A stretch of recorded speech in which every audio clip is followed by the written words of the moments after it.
Hi everyone, thank you for joining us for this live webinar co-hosted by Doctors for Nutrition and ProVeg International. I'd like to start by acknowledging the traditional owners of country throughout Australia and their continuing connection to land, waters and culture. I'm proud to be meeting with you today from the Kaurna country on the Adelaide Plains, South Australia. We pay our respects to their elders past and present. We extend that respect to Aboriginal and Torres Strait Islander people here with us today, and also to the traditional owners of the country on which you are joining us from, whichever part of the world you live in.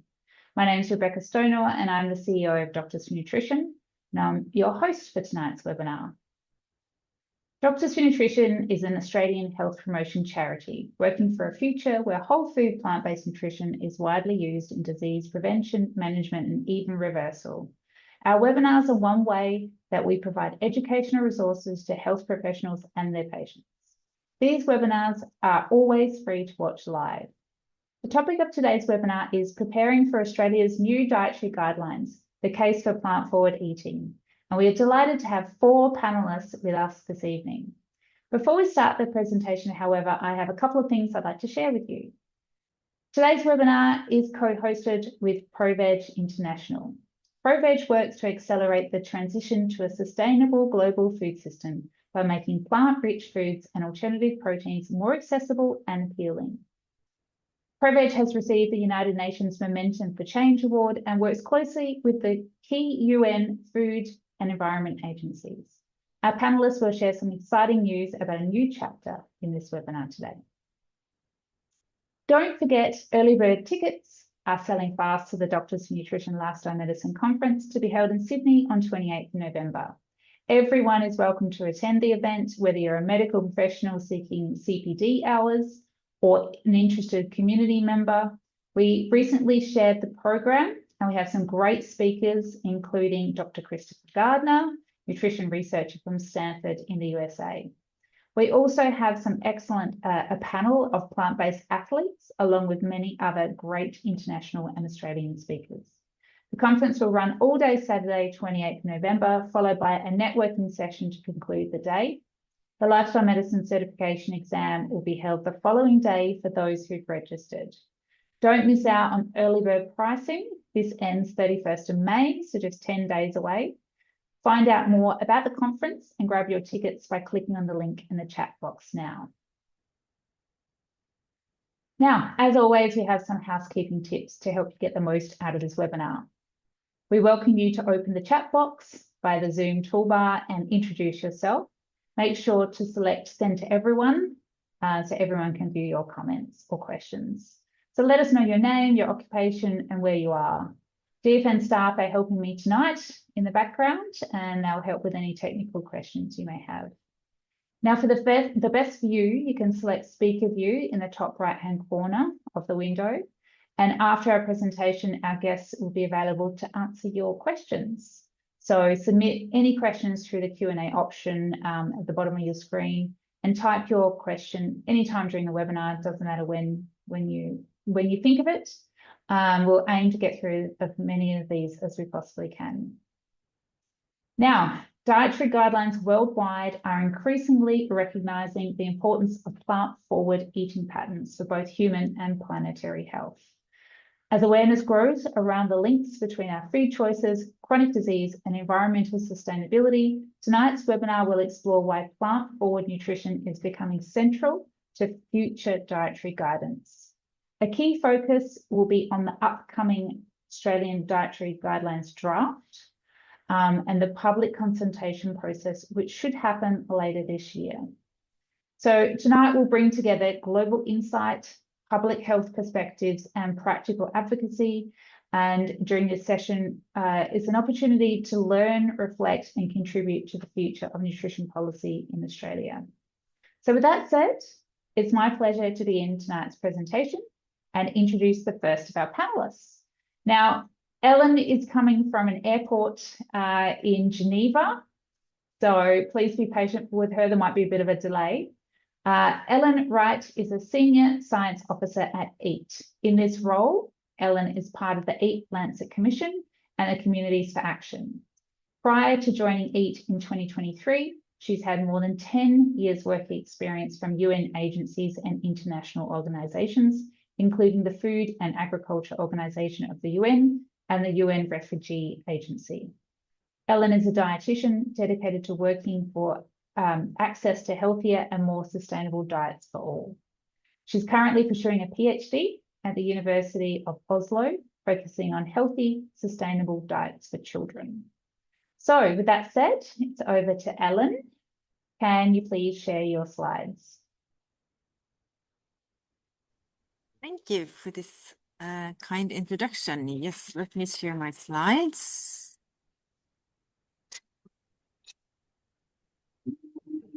There we go. Yes, so as yeah, there we go. Yeah, so I'm sorry, I'm calling in from an airport, but I hope you can hear me anyways. And thank you for inviting me to present about the Atlantic Mission, which we launched last year in October and published this, the second edition, so to say. We had the first in 2019 and then the second in 2025. And let me just start quickly saying, who we are. So it's really a diverse group of researchers coming from health, nutrition, environmental sciences, social sciences, economics, agriculture, fisheries. We have the 3 co-chairs that represent environment and social justice and human health, or dietary health. Together with 21 more commissioners, but we did have a total of 70 authors that took part of the commission, representing 35 countries and all world regions. So it was really a diverse and good group of researchers that joined the commission. This is the vision, or what we're aiming for with our work. That we have the healthy diet for all, produced, processed, distributed, and consumed fairly within planetary boundaries. So it's about healthy diets. It's about sustainable food production, and it's about fair and just food systems for all people to access healthy diets, and for the food systems workers to have good working conditions and fair workers' rights. So these are the 3 core elements of the commission. It's about the healthy diet, and it's about the sustainable food production, the food system boundaries, and the social foundations, which we kind of established the framework, the boundaries, and then we assess where we are today and also where we can be in 2050, either by following business as usual or changing to a better, more healthy and sustainable future.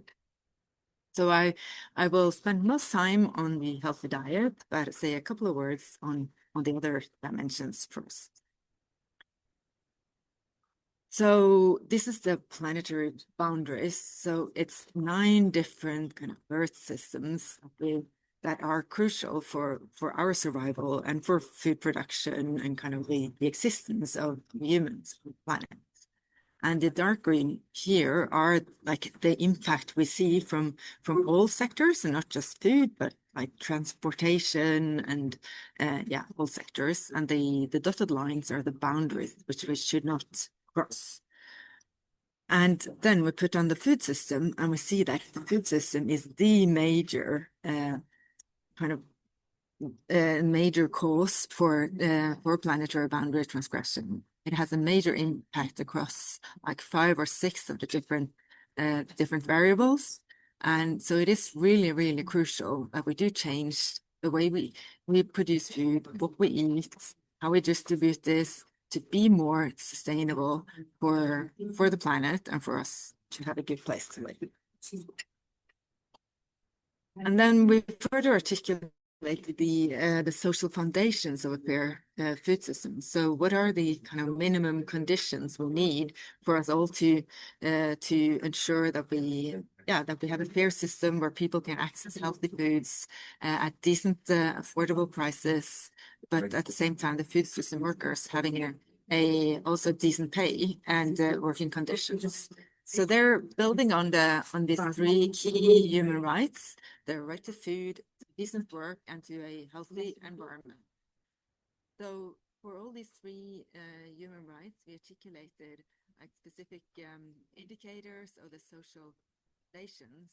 So two for each. So for the right to food, affordable, healthy diets, and healthy food environments, so that we're not exposed to yes, we can actually afford a diet, and that we're not exposed, through the supermarkets and our surroundings, that we are living in a healthy environment. And then for the right to a healthy environment is that we have safe drinking water, that there's like not so much toxicity in our environment, and the safe Sorry, climate as well. Ellen, can I just interrupt you? Yeah. People are having trouble hearing you. Maybe if you just hold the microphone part of your earbuds a bit closer to your mouth. Sorry. Yeah, I know. Suddenly there was like lots of people coming in. Oh, It was that's more quiet good. just 10 Yeah. minutes ago. That's okay. We can hear you now. Sometimes I think if there's a loud noise around you, it might sort of cut things off a bit, but that's fine. Yeah, if you Oh, just hold okay. that close to your mouth, that's great. Thank you. Yeah. Yeah, and then lastly, so the right to decent work, that the food systems worker have a living wage, and that they also have access to meaningful representation, so that they can kind of organize themselves in labor unions, etc. So what we do find, so for also these ones, we establish kind of, the benchmarks and then assess where we are according to them. And what we do find is that globally, like half of the world are below one or more of these foundations. So we are not living in we don't have fair and just food systems across the globe. And maybe even more, even more shocking was when we matched the planetary boundaries and the social foundations, and we find, that only 1% of the global population are living, with food systems that are below, kind of within the planetary boundaries, so that the food system are, in a good environmental place, and yet above the social foundations. So only 1% of the global population is living with like safe and just food systems. So this affects everyone. It affects like every country in the world. It affects different population groups. And obviously some are more vulnerable, like women and children, the poor, more marginalized populations in a society. And we also do see everywhere, like indigenous populations and minority groups are more exposed to these the social vulnerabilities. Yes, so the diet. This is well, I guess the focus for the food-based dietary guidelines. So the diet that we are, the planetary health diet that we have defined and quantified in the Lancet is only based on health. It's not adjusted for environment. So although we do find that it has a lower environmental impact than most current diets, the evidence base is purely on health. And we have assessed like prospective epidemiological studies, randomized trials with interim risk factors, and then also the few randomized trials with health and endpoints. So that's like how most, I guess, food-based dietary guidelines are developed as well. And then finally, kind of assessed for nutrient adequacy to make sure that what we are suggesting is like nutritionally adequate for the general population, and also for specific population groups and different ages and life stages.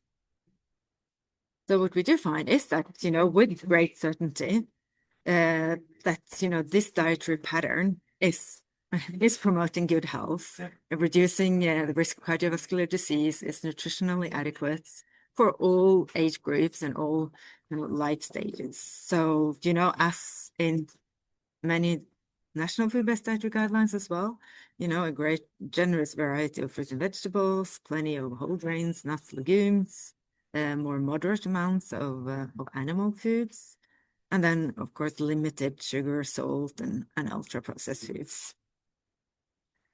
So we do find then also that, that the planetary health diet is really the most important lever for sustainable food system transformation, because it is key for optimal human health.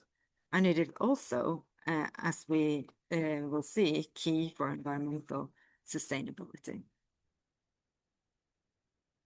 Just a bit more on the health. So we have there's different indexes that have been developed based on the planetary health diet, and with this the planetary health diet index, which we see here, and the adherence to the diet, you can see that gradually more adherence, and if you have the highest adherence compared to the lowest in this study, there's like a 28% reduction in mortality. So it is quite significant reduction in overall mortality from following the planetary health diets. And this is another study that also looking at the planetary health diet, but looking at current consumption compared to compliance with the diet, and we also there find 27% reduction of around 80% alignment with the planetary health diet.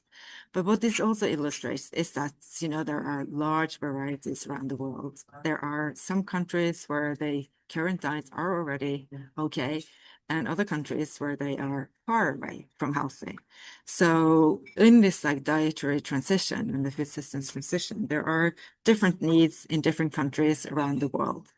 So it is really kind of showing that even though our general recommendations are global, and the food groups are universally healthy, it doesn't mean that we need to eat exactly the same in each country. It's not a broccoli diet, that you choose your own vegetables as long as there's vegetables, or you choose your own grains as long as it's whole grains.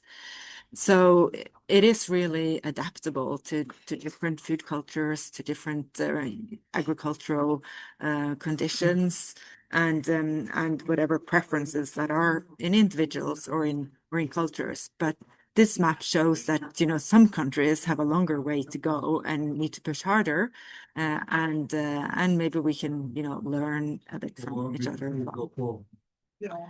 I did put in some numbers from Australia, because we have an online tool where you can choose your country and then look at those different variables for your country specifically. But I think some of the other presenters will know much more about the Australian diet than I do. So I'm going to just skip quickly through past them, and you can have a look at the slides later, or also go to the online tool.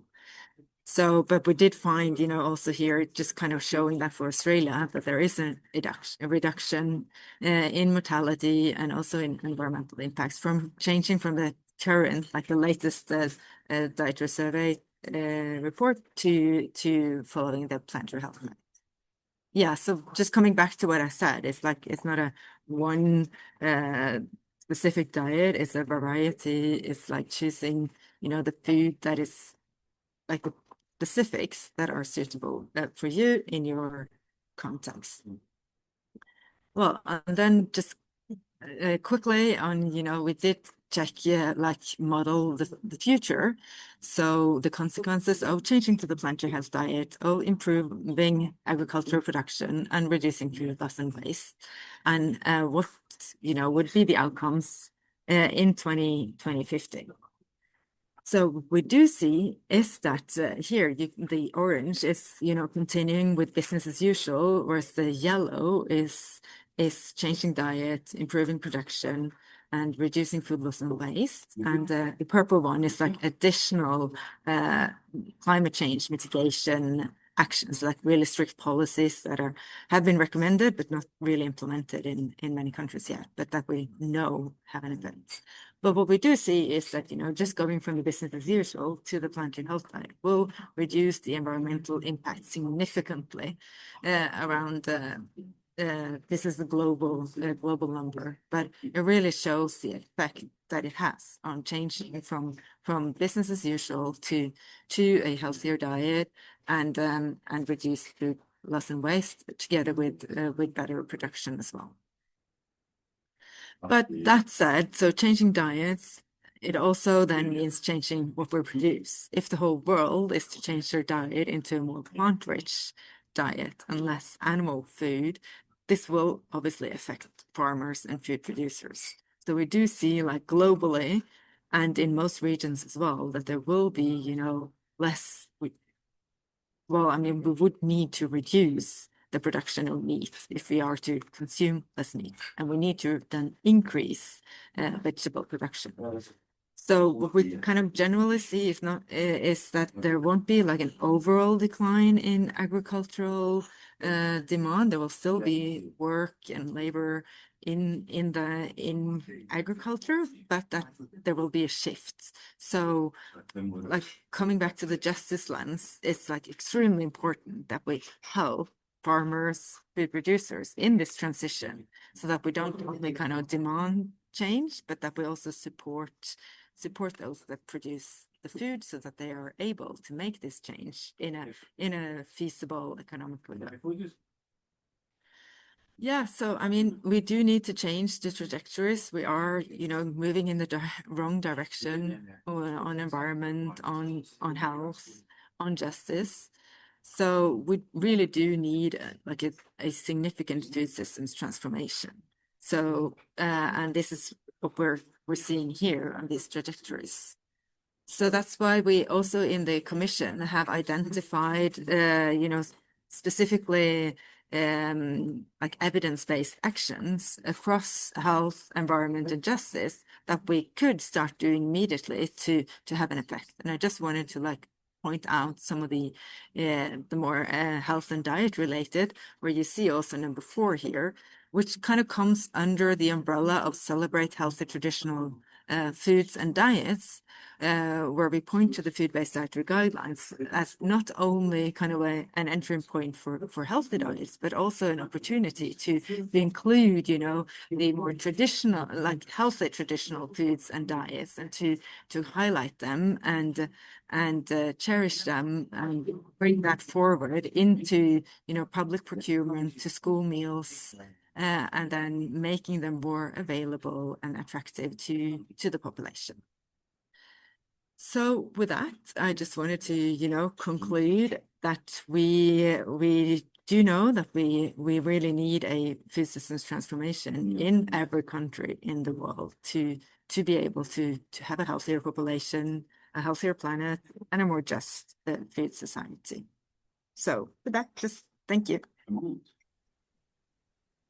Amazing. Thank you so much, Ellen. The Wi-Fi or the signal held out for us. I just want to remind everyone too that there is a function in Zoom called show closed captions. So you can show the captions whether you can hear somebody or not. It should still come up with the words at the bottom of your screen. Just helps. So we've got a global panel of people tonight. So Ellen's in Geneva. 3 of us are in Australia, Anna-Lena's in Germany, and Diana's in Poland. So if there's any connectivity issues, yeah, use that closed captions function. That'd be great. So thank you, Ellen. Now, let's go on to our next presenter for the evening. Anna-Lena Klapp is a public health nutritionist and food policy expert with extensive experience advising policymakers on strategies to improve population nutrition. Her research on improving recommendations for plant-based foods within food-based dietary guidelines has won multiple awards. As head of research at ProVeg International, she oversees a diverse team of experts and collaborates closely with global NGOs and governments to drive progress toward a healthier, more sustainable food system. So, Anna-Lena, I'll ask you to share your slides now.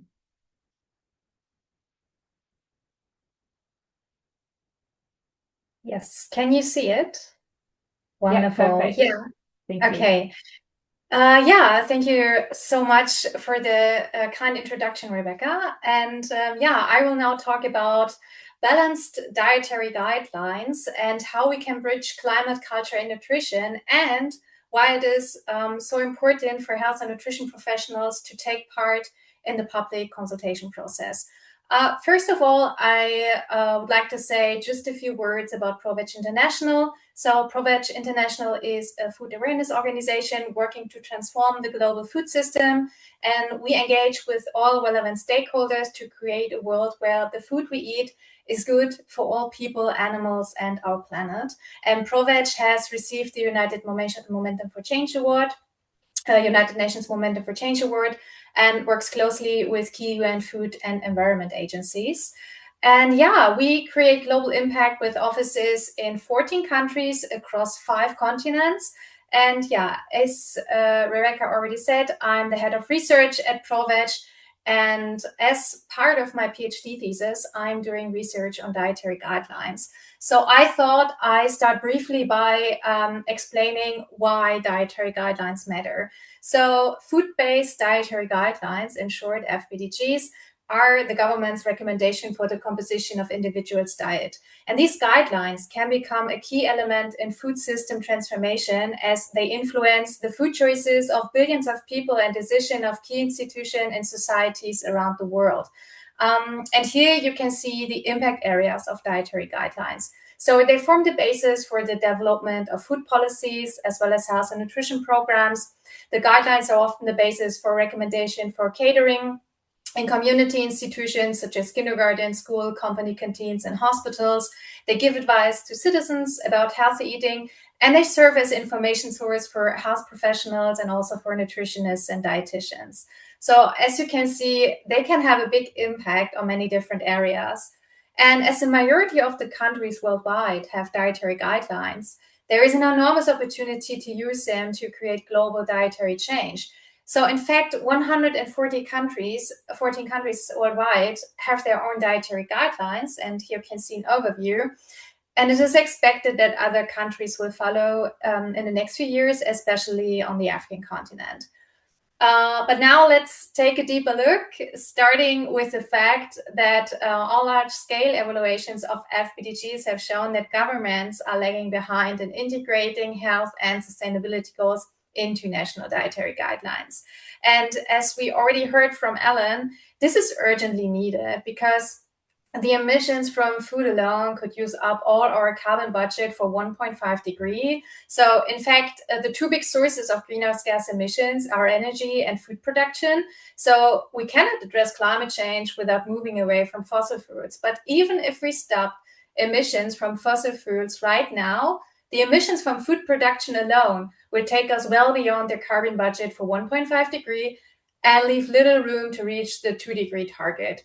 But the good news is we have some opportunities to avoid that. And one of the most effective actions is a shift to more plant-rich diets.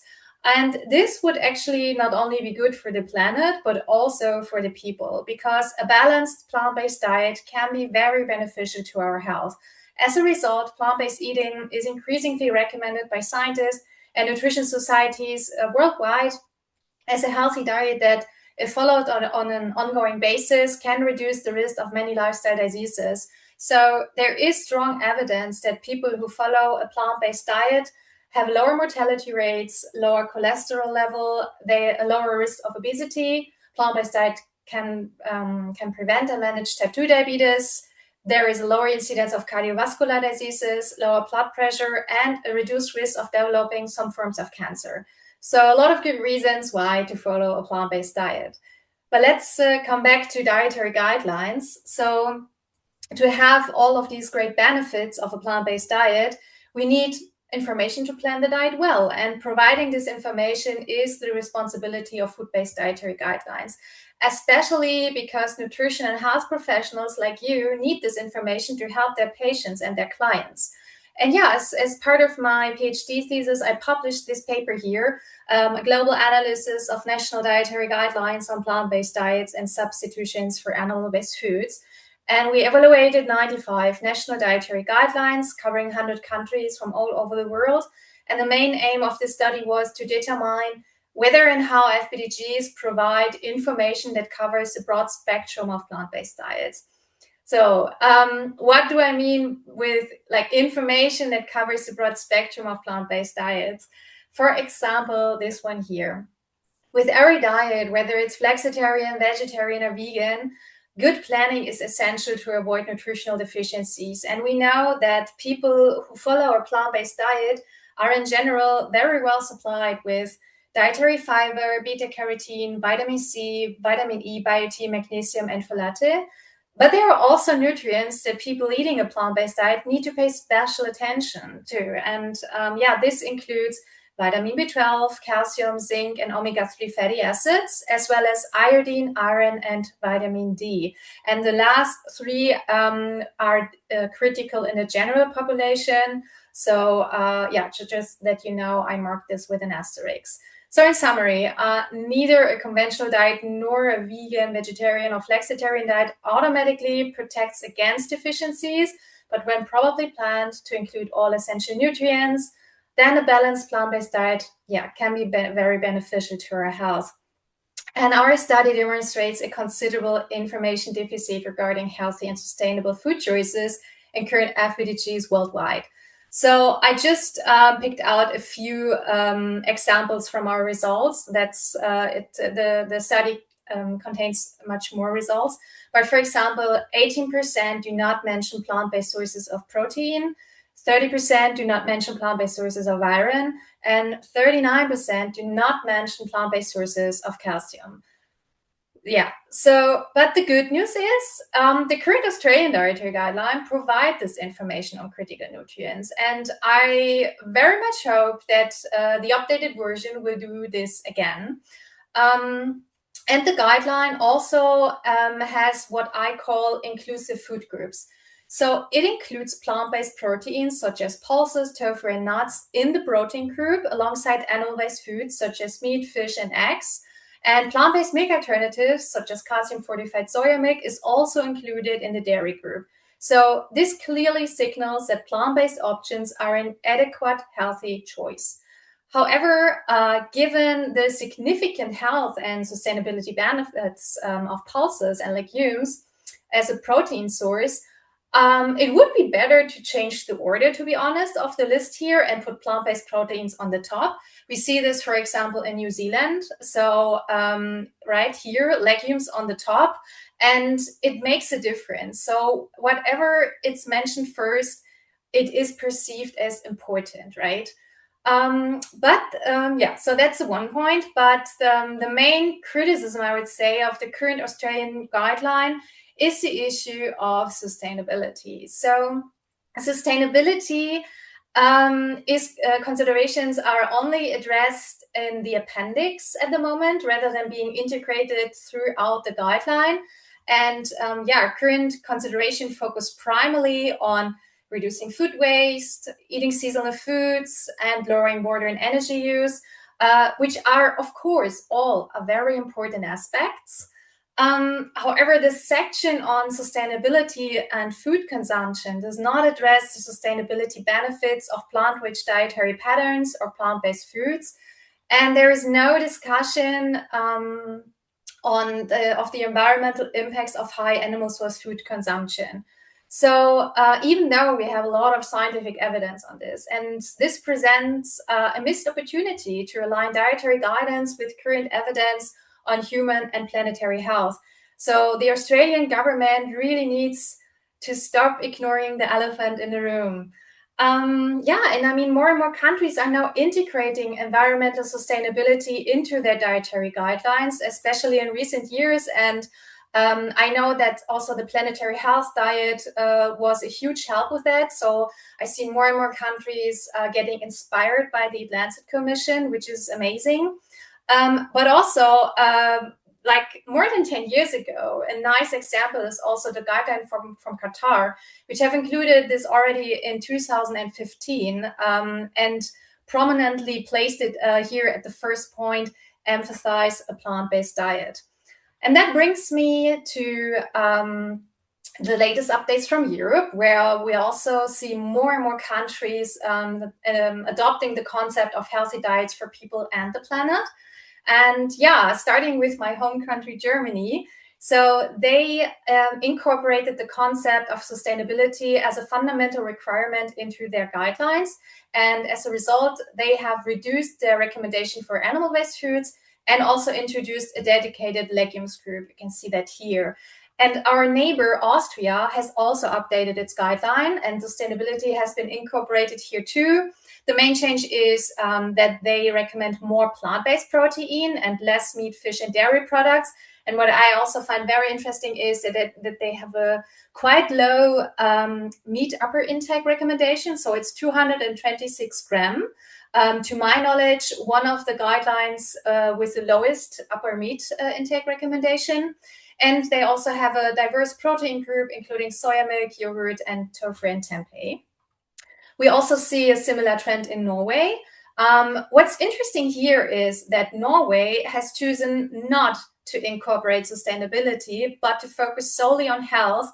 And yet, and that's what's so interesting, we end up with similar recommendation anyway. I think this is what also Ellen indicated. The planetary health diet is a concept for healthy diets, but at the same time, it also shows the lowest impact on the environment. And this is so amazing. And here again, you can see an upper meat intake recommendation. It was from 500 grams to 350.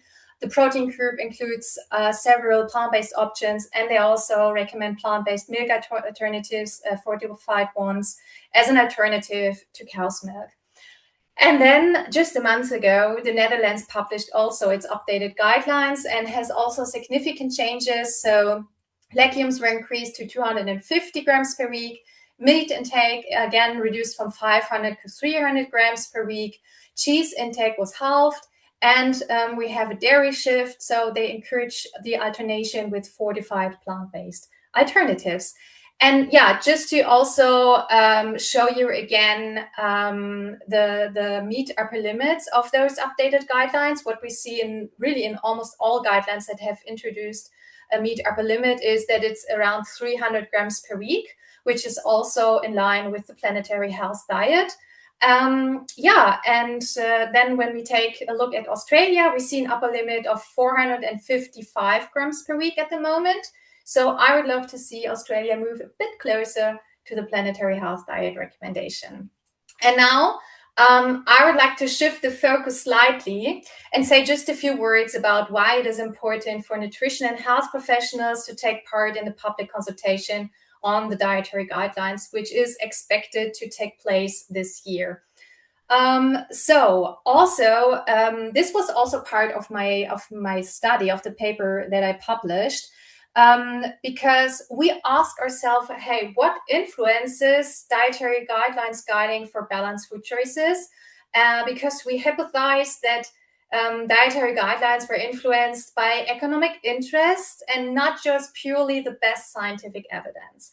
And to explore this correlation between FBDG's guiding and several country characteristics, we used a linear regression analysis.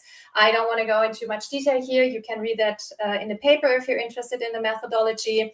But what we found is that indeed, so countries where meat production plays a larger economic role, and this was measured by the share of gross domestic production. So where meat production plays a larger economic role, tend to include fewer plant-based options in their dietary guidelines, and this was statistically significant. At the same time, it also revealed that that a country that is more committed to environmental goals, and this was measured by the Yale Environmental Performance Index, the more plant-based option they included in their dietary guideline, and this was also statistically significant. And I don't know if you were aware of this, but the reason why sustainability was included only in the appendix of the Australian Dietary Guideline is that there was a campaign championed by the food industry, farmers, and fisheries. And the main argument was that environment is out of the mandate of the dietary guideline. And this incident is documented in an official FAO report. So you can read about this here. It's online, freely available. Yeah, so why it is so important, or why public consultation on dietary guidelines matter. It strengthens democratic legitimacy, and an inclusive consultation helps ensure recommendations are culturally relevant, practical, and realistic. aligned with everyday eating patterns, and this is very important, what you have seen before, right? It improves transparency and accountability. And a transparent process can strengthen the confidence that guidelines are driven by public health evidence. So why it is important that health and nutrition professionals should engage here. You bring real-world patient experience. You have also implementation experience, right? I'm sure a lot of you also work with dietary guidelines, so you know what works and what not. Your insights, you have insights into barriers and practical solutions. Your feedback can improve the clarity of the wording, the feasibility of the recommendation, and the effectiveness of communication. So your health professionals, we play a critical role in ensuring guidelines are both evidence-based and actionable for the population. And just also to share a nice example here with Canada. So Canada has included, has promised a rigorous, or updated its guideline. I think it was in 2017 around, and in 2019 published it. And they promised a rigorous scientific review with public and professional consultation only, and stated their intention to keep the new guide free from industry and conflict of interest. And this helped support recommendation that encourage that plant-based protein foods more often, and reduced emphasis on meat and dairy products. And yeah, the process included a public consultation and openly documented stakeholder interactions. And yeah, more than 26,000 submissions from citizens, health professionals, NGOs, and other stakeholder organizations were received, and they helped shape the revision of the food guide, strengthening both public trust and scientific accountability. And also, as a result, the dietitians of Canada fully supported the direction of the new food guide, calling it relevant, modern, and evidence-based. So yeah, I think I'm also a bit over time, sorry for that. I come to the key takeaways. On the left side, you can see the status quo, and on the right in green, you can see what criteria balanced guidelines should meet. So balanced FBDGs need to provide inclusive food groups and eliminate animal-only food groups. They need to include recommendations to reduce animal-based foods based on health and sustainability benefits. They need to encourage healthy and sustainable food choices and give advice for the broad spectrum of plant-based diets, which also means like key macro and micronutrients. Balanced guidelines need to recommend healthy plant-based substitutes to animal-based foods, and they need to be more inclusive by providing guidance about well-planned vegetarian and vegan diet. And I'd like to close this talk with one last note. In 2022, the IPCC released its report on ways to mitigate climate change. And dietary guidelines were mentioned as one of the important instruments to mitigate climate change in the food sector. And not only that, they identified very similar points that need to be changed, which we also identified. And yeah, with global, planetary, and human health goals and targets falling short, it is more important than ever to ensure that FBDGs promote sustainable, healthy food choices. And this includes recommendation to eat less animal products and fostering plant-rich diets and plant-based foods and alternatives as part of their positions and food groups. And I hope that this message reaches policymakers and health professionals across the globe. And yeah, thank you so much for your attention. Thank you so much, Anna-Lena. Okay, just wanted to remind everyone too that the slides that our presenters are sharing tonight will be sent around with a follow-up email in the next couple of days. So our next presenter of the evening, Dr. Diana Bogueva, Research Fellow at the Curtin University Sustainability Policy Institute, is a social scientist with an interest in sustainable food consumption, generational consumer behavior, food and masculinity, alternative proteins, novel food processing technologies, food sustainability, and harmonization. That's a lot of interesting topics there. Diana's work has garnered several prestigious awards. She has received acclaim for her books and 5 of her refereed papers, including those related to consumer and alternative proteins, which are ranked in the top 5 globally by Altmetric for the media attention they have garnered. So, Diana, are you ready? Could you please share your slides? Yes, thank you for having me. I'm trying to share, but the previous participant. So Anna-Lena, could you please stop sharing because I can't share? Sorry. Yeah, I think you're ready to go now, Deanna. Okay, I'll try.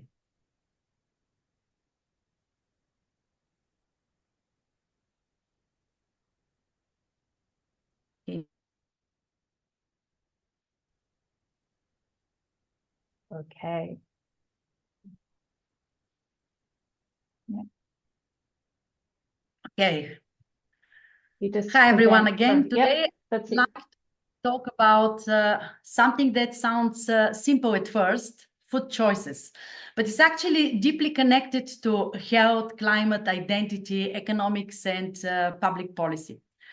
The title of this presentation is intentionally provocative. The planet is sending us a menu. Are we listening? Because increasingly, the environmental pressures we are experiencing, climate instability, biodiversity loss, and rising food pressures are forcing us to rethink not only what we eat, but how our food systems are designed. The question is whether our institutions, policies, and food environments actually make sustainable eating possible. Today, I will briefly explore is difficult, how food systems shape choices, food culture and identity, the attitudes behavior gap, and why dietary guidelines matters. One of the most important questions we need to ask is if we already know what is healthy and sustainable diet looks like, why hasn't large-scale change happened?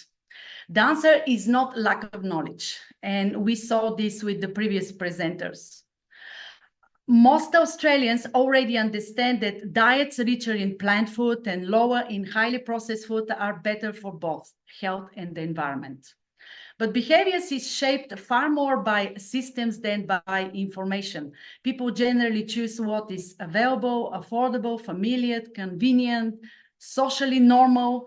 And at the moment, many Australian systems still make unsustainable choices easier than sustainable ones. That real behavior change. And you could see actually that this is where the discussion becomes behavioral rather than purely nutritional. In Australia, meat-heavy meals are still treated as the social norms. Sustainable options are often perceived as more expensive or less convenient. And institutional food environments, including schools, hospitals, workplaces, and aged care facilities and systems, have not fully aligned with contemporary sustainability.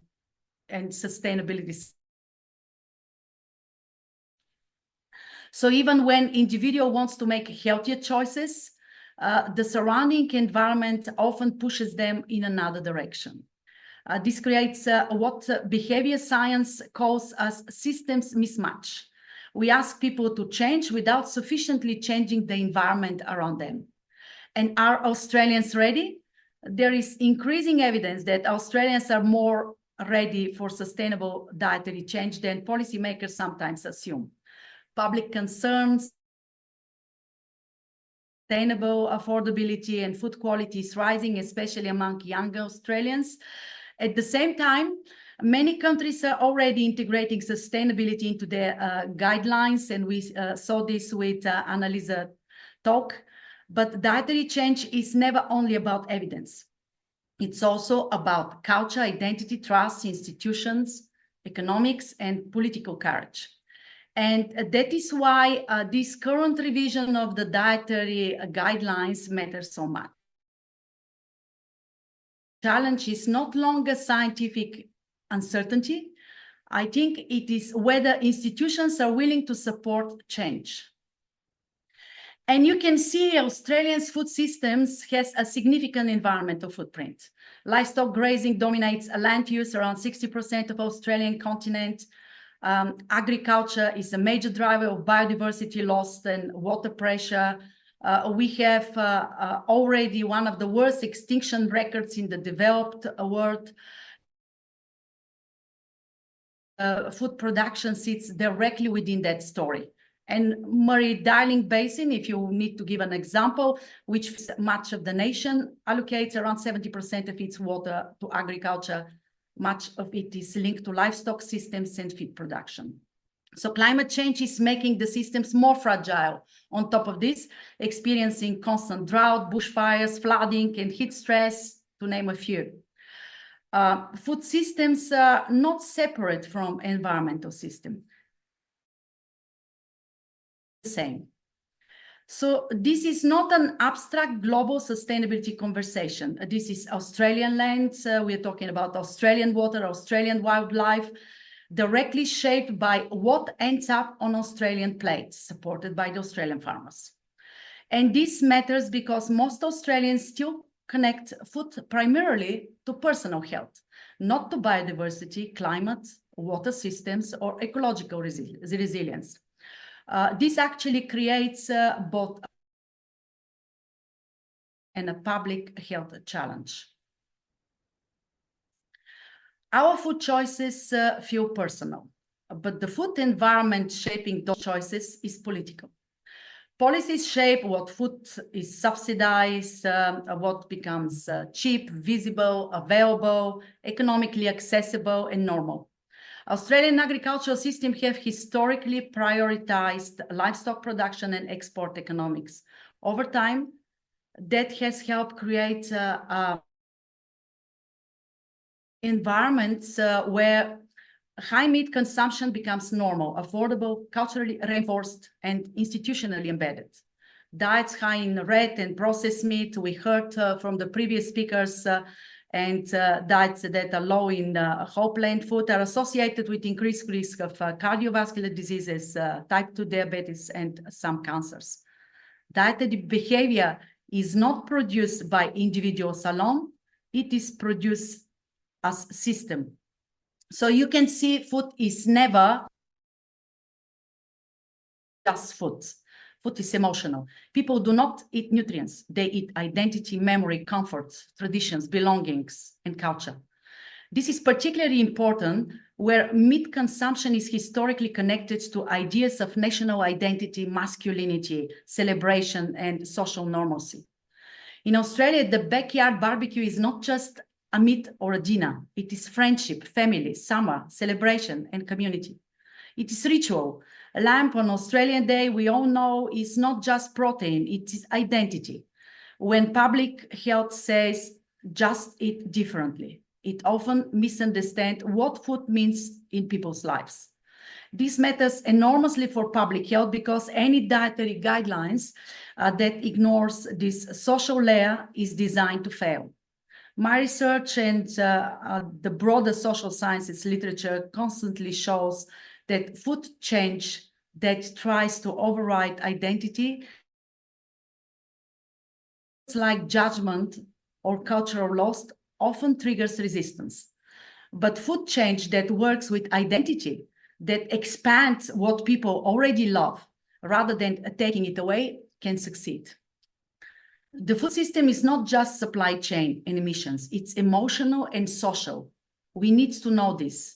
And this means that sustainable dietary transition cannot succeed through shame or moral pressures alone. Successful change works with identity rather than and this matters enormously for public health and dietary policy because sustainable dietary guidelines have to be designed for that complexity.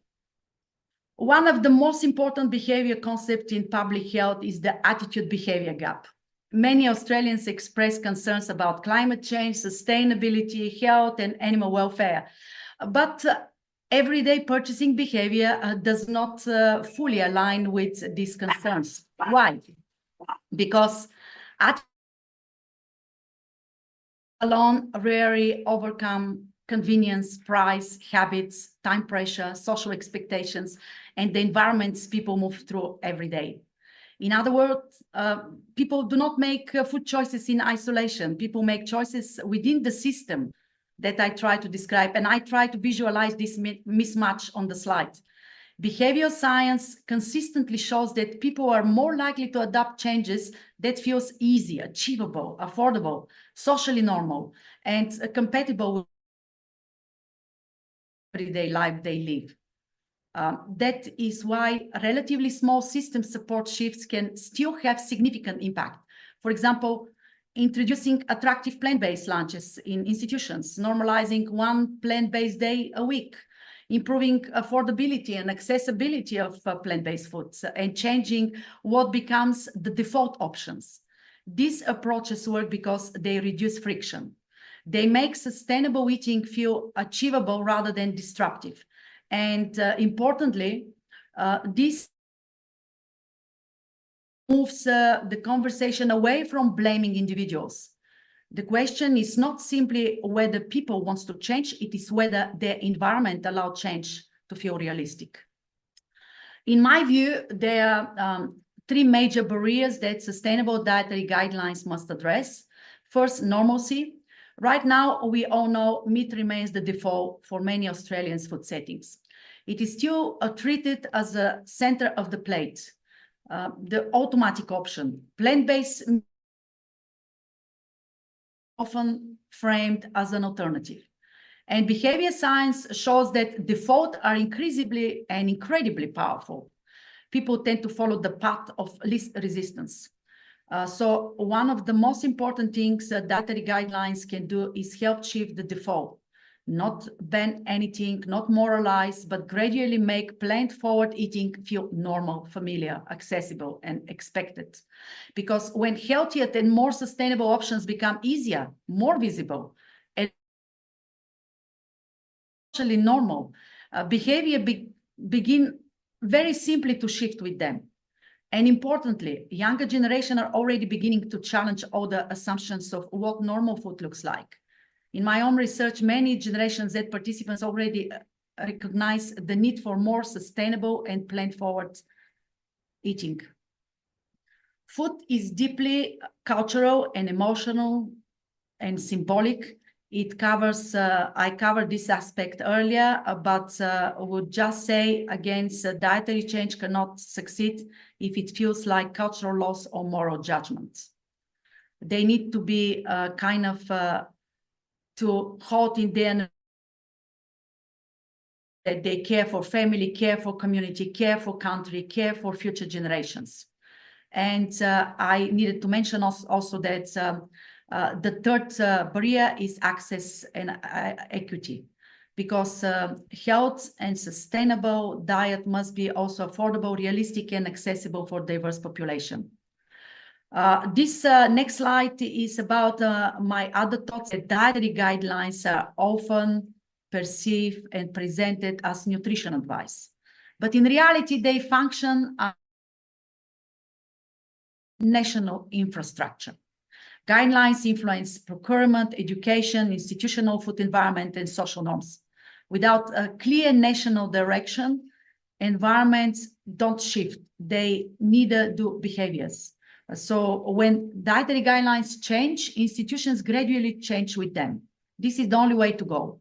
This is why the current Australian Dietary Guidelines review process is so significant. It has the potential to shape the national food environment for years to come. Vision matters because it goes beyond nutrients. It represents a potential system shift.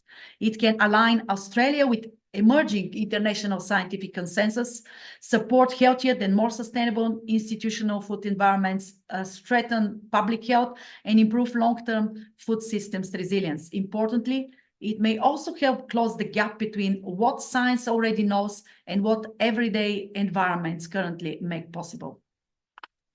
So before I finish, I would like to leave you with some I move the slide instead of continue with some reflection. So food is first, food systems shape behavior. Second, sustainability is not separate from health.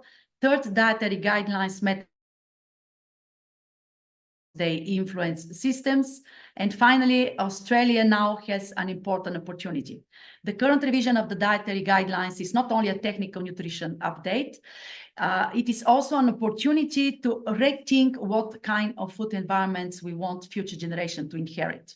Because ultimately, the future of food is not only about personal responsibility, it's about what our systems make possible. So ultimately, this conversation is not only about nutrients, calories, and individual choice. It's about the kind of systems we are building and the kind of future we are normalizing. Because every food environment teaches people something. What is valued, what is affordable, what is normal, and what becomes possible. Australia now has the real opportunity to design dietary guidelines that reflect not only human health, but ecological reality. The planet has already sent us the menu. Our job now is to decide whether we are willing to listen. Thank you.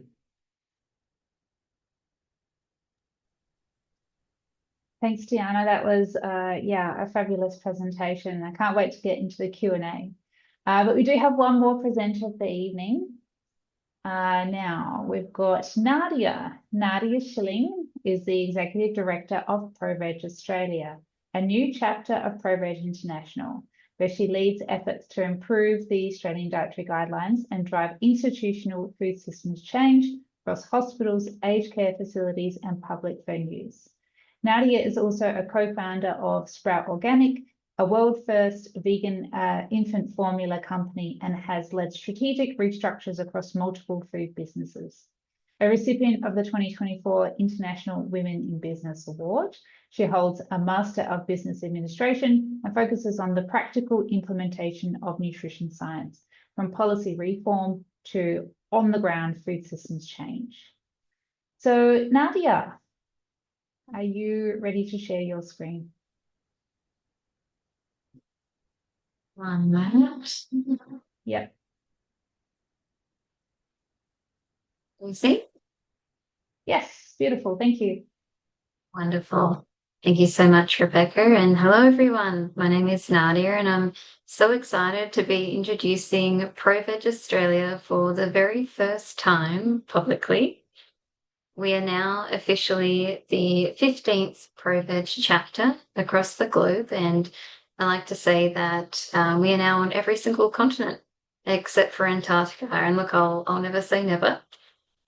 I will be sharing a little bit about our launch plans at the very end of this presentation. But first, I want to share with you some of our research findings that we've recently commissioned, and also a little bit of background as to why we commissioned this research. So, as we've heard from the incredible speakers tonight, the global evidence on plant-forward eating is strong. It's undeniable.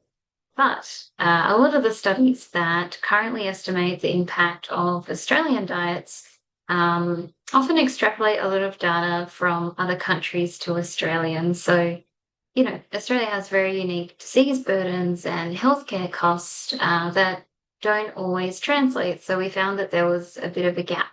And so we wanted to commission some independent research that was built from as much primary Australian data as possible so that we could better understand what dietary shifts actually mean for Australian health emissions and our wallets.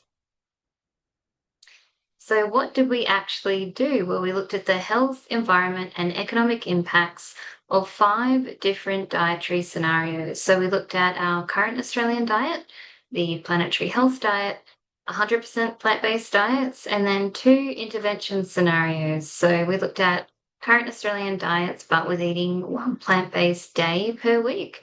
And we also looked at current Australian diets, but with just eating plant-based lunches. So everything else remains the same. You just eat a plant-based lunch. And something I want to highlight is that we've built a live model, or some might call it a flexible model, in that when the proposed 2026 Australian Dietary Guidelines are released this year, we'll be able to plug in the numbers and know within hours what they actually mean for Australian health, emissions, and household budgets.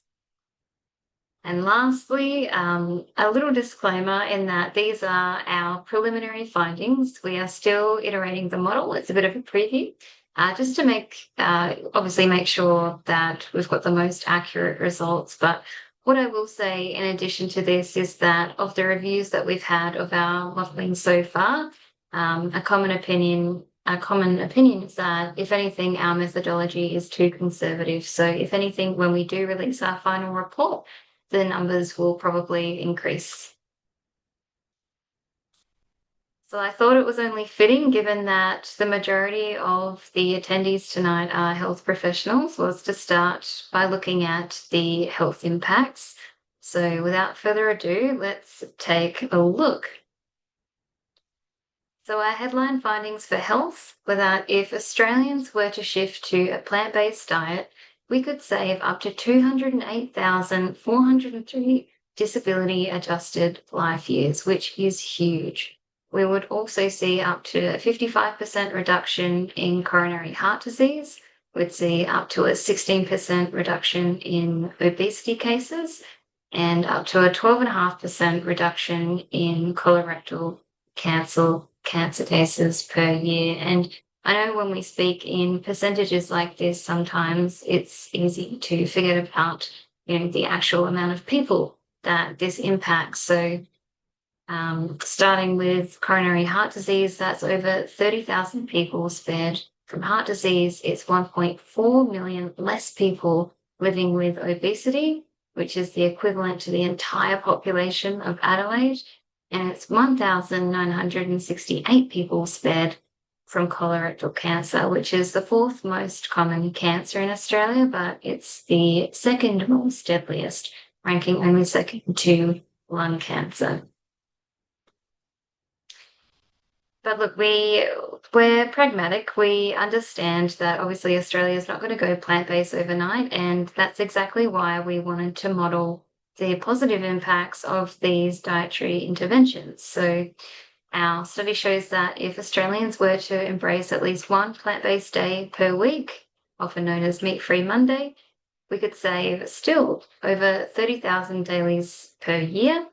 And if Australians went one step further and embraced plant-based lunches, we could save 93,781 dailies. And I just want to zoom in on this for a moment, because we are essentially talking about, the power of a plant-based sandwich. In reality, that is a huge saving. It's 257 years of healthy life being handed back to Australians every single day of the year. And I know that dailies can sometimes sound like a bit of an abstract concept, but if you think of it as literally a year of your life where you can still play with your kids, with your grandkids, instead of sitting in a hospital bed, we really can't underestimate, the meaningfulness of these numbers. So next, let's take a look at the money. What does that say? Our modelling found that if Australians shifted to a plant-based diet, we would save up to $48 billion in total economic value. And this calculation includes not only direct healthcare costs, but also the value of a statistical life year. It is the government's own methodology, therefore they cannot critique it. But if we do separate those two things and we only look at the direct healthcare costs, we're still seeing, if we look at individual diseases, a $1.8 billion saving in heart disease treatment savings every single year. We're seeing a $386 million saving in stroke treatment savings per year, and up to a $227 million saving in colorectal cancer treatment savings every single year. These are not small numbers. But again, if Australians were to just embrace one plant-based day per week, we could still save $7 billion. If they went one step further and embraced plant-based lunches, we could save up to $21 billion. And I'm bringing back the sandwich because that is an incredibly valuable sandwich. $21 billion in economic value every single year. In fact, That's 64 times the Australian government's current budget for preventative health care, which is pretty incredible. But enough about the government and their budgets. What does that actually mean for everyday households, everyday Australians like you and me? We crunched the numbers for that too, and we found that the average Australian household spends about $11,239 every year on groceries, and switching to a plant-forward diet could save up to $1,182 every year. And that's the equivalent of 3 to 4 months of free petrol, which is crazy when you think about it. Obviously, petrol prices are incredibly inflated at the moment, but at a time, during the cost of living crisis, where every Australian family is having to squeeze every last dollar, this is incredibly meaningful. Last but certainly not least, let's take a look at the environmental impacts. Our modelling shows that if Australians were to shift to a plant-based diet, we could save 13.4 megatons of CO2 every single year, and that's at least a 51% reduction in greenhouse gas emissions. Something I really want to highlight here is that this does not include the carbon opportunity cost of land, which other studies have factored in for Australia and pushed this number up to as high as 91%. So if anything, these numbers are an understatement, but regardless, these numbers are still striking. So 13.4 megatons of carbon is the equivalent to 3.3 million cars off Australian roads, or 1 in 5 passenger cars, and 2.7 million households going without electricity, which is the equivalent of every single house in Greater Sydney not using any power for an entire year, which is pretty incredible. But again, even if we look at small changes that everyday Australians could make, if they at least embraced 1 plant-based day per week, we could save 2 megatons of CO2 every year. If they went one step further, we could save up to 6 megatons of CO2 every year. And you already know what I'm going to do next. I'm bringing back the sandwich. That's 6 megatons of CO2 saved every single year. That is the equivalent of grounding every single domestic flight in Australia for up to 6 months. It's an incredibly valuable sandwich. And look, I know I realize I'm mentioning sandwiches a lot. Obviously, it could be any kind of plant-based lunch. Call it a stir fry or bean burrito, whatever you want. But for the purpose of making a point, yes, it's pretty incredible. I also wanted to include a screenshot from our unfinished report because, as you're probably aware, we are still waiting for the 2026 draft Australian guidelines to be released, but we did compare the 2013, so technically the current Australian Dietary Guidelines, compared to what Australians are eating right now. And we found that if Australians ate perfectly to our current 2013 ADGs, the carbon savings will be close to zero. So really, something has to change. And the good news is that for the very first time, the NHMRC has appointed a sustainability committee to advise, the dietary guidelines that are currently being formulated. So it'll be very interesting when they are released that we can crunch the numbers and actually see if there are any improvements or not. So now that you have this information, what can you do? Well, everyone who is registered for this webinar tonight will be sending you a link and a guide to make a submission on the newly proposed Australian Dietary Guidelines as soon as the public consultation period opens. But another lever that we don't often think about is actually contacting our super funds. So we all have one, and we should. It's mandatory in Australia. But our super funds manage billions upon billions of dollars. And perhaps a lot of you on the call tonight might be with a super fund like HESTA.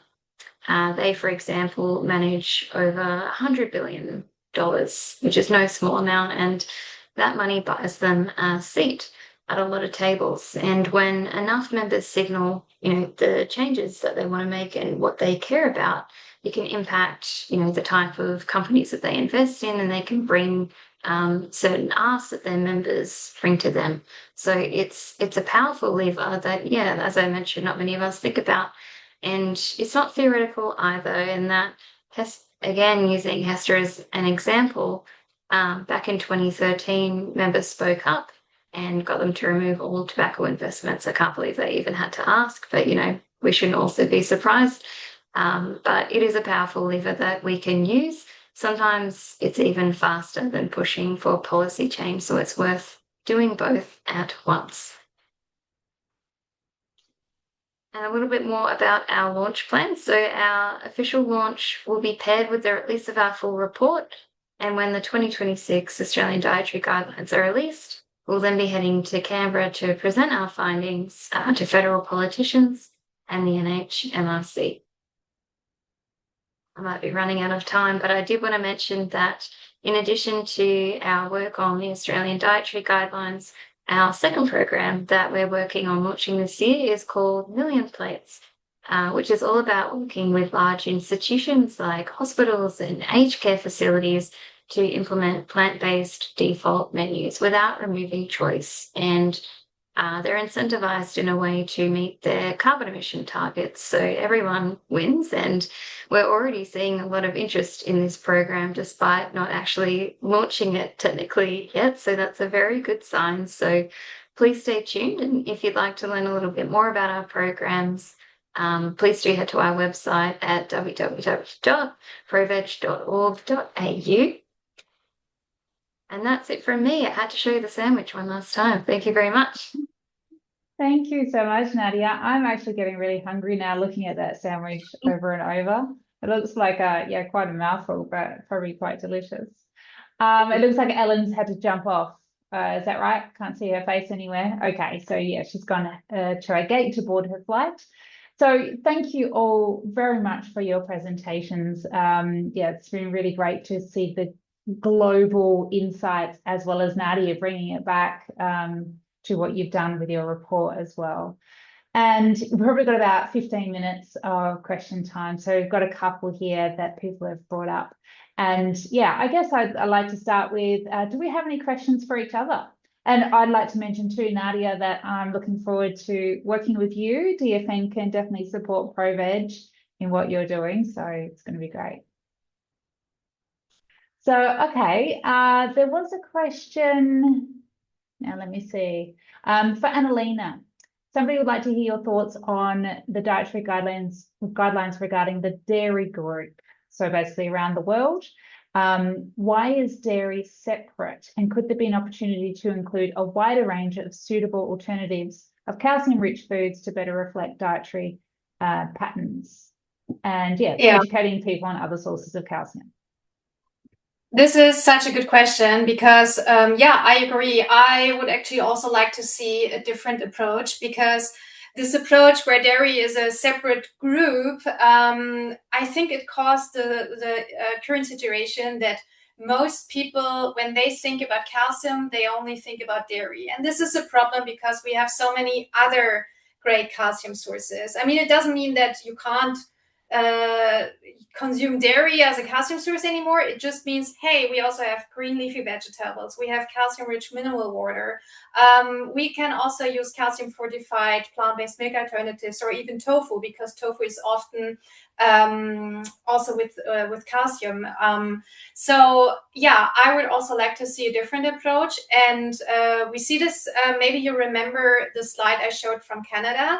So what Canada did also in 2019, they cut out the dairy group and integrated dairy in the protein group. So this is one way, right? That you have a protein group and there is also dairy in it. And then you have specifically additional recommendation on calcium-rich foods. And then also what often comes then as an argument is that, oh yeah, but the bioavailability. And I took part in several consultation processes, and I saw this several times. And what it also important to mention is, although some green leafy vegetables have a poorer absorption rate, such as spinach and rhubarb, There are also, due to the presence of oxalic acid, right? There are also calcium sources, green leafy vegetables, for example, turnip, greens, kale, and broccoli, pak choi, that have a very good bioavailability, even higher than that of cow's milk.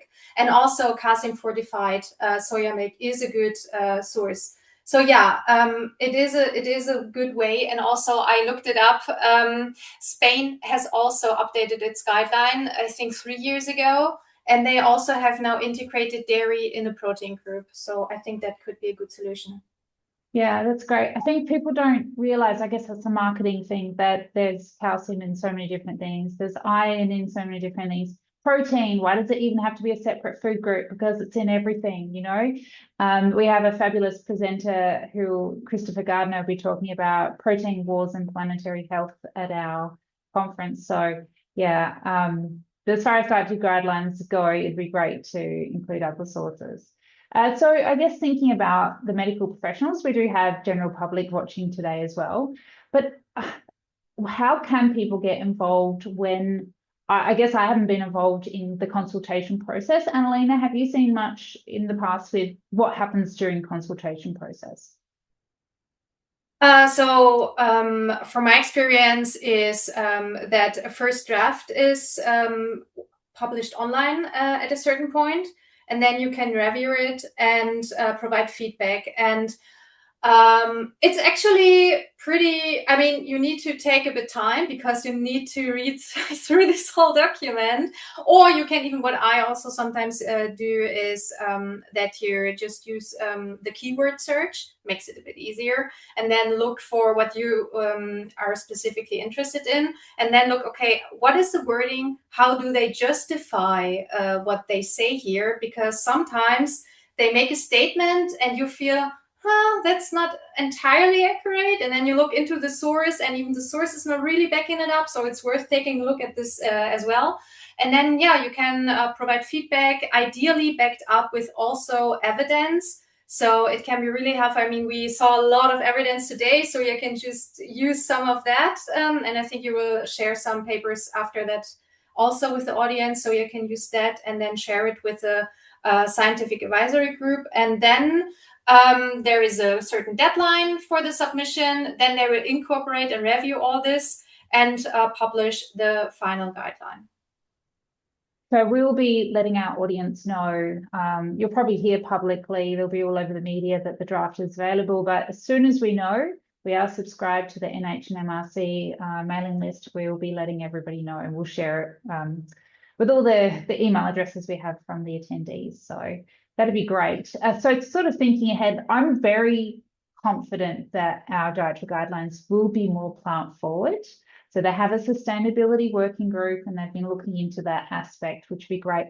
And I really feel like it'll be not industry influenced like some of the dietary guidelines around the world. So I'm quite confident.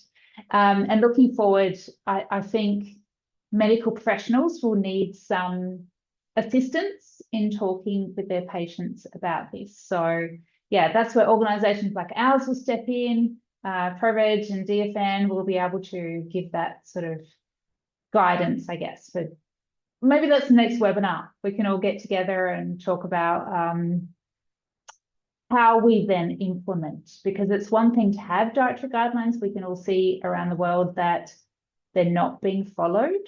So how can we then implement and get people to follow them? That'd be great. So I guess, yeah, let's touch on probably the last couple of minutes. What's one key takeaway? What's one thing we want to leave everybody with at the end of this presentation tonight? Anybody want to go first? Anna-Lena? Oh, okay. So one key takeaway for me, or for the audience here, is please take care in the public consultation process. Take your time to do that. It is so important. It is a privilege actually to do this, because not every country offers this. So do it, use your voice. It is important. Great. Nadia, anything for the audience? Yes, I'd say it's important, yeah, just to please stay tuned because, especially from health professionals, your opinion carries so much weight in this consultation process. So, as I mentioned earlier, we'll be sharing our full report with you very soon in a few weeks' time, and also a guide on just exactly how to make a submission, as well as engage your superannuation funds. I know that might have been a bit of a surprise in terms of a way to engage with this, but it's actually quite powerful. So we'll keep you updated, and yeah, please stay engaged. Thank you. And Diana, anything you'd like to leave with our Maybe I'll be audience tonight? next. Yeah. Yeah, so the key takeaways for me is that dietary guidelines on their own have a limited power to change how people eat, but they become meaningful when they are embedded into everyday systems that shape food choices that we have. So in practice, they work best as a coordinating frameworks for institution programs, policies. I mentioned this in my presentation, but the real behavior change happens when guidelines are translated into accessible food environments, practical community support, and consistent reinforcement across healthcare, education, and public services. So everyone decide for themselves at the end. Yeah, thank you, Diana. And I took some notes from your talk and just some words like, let's reduce friction. I liked that. And let's help change things, the plant predominant diet, make it the default. I like that. So yeah, thank you.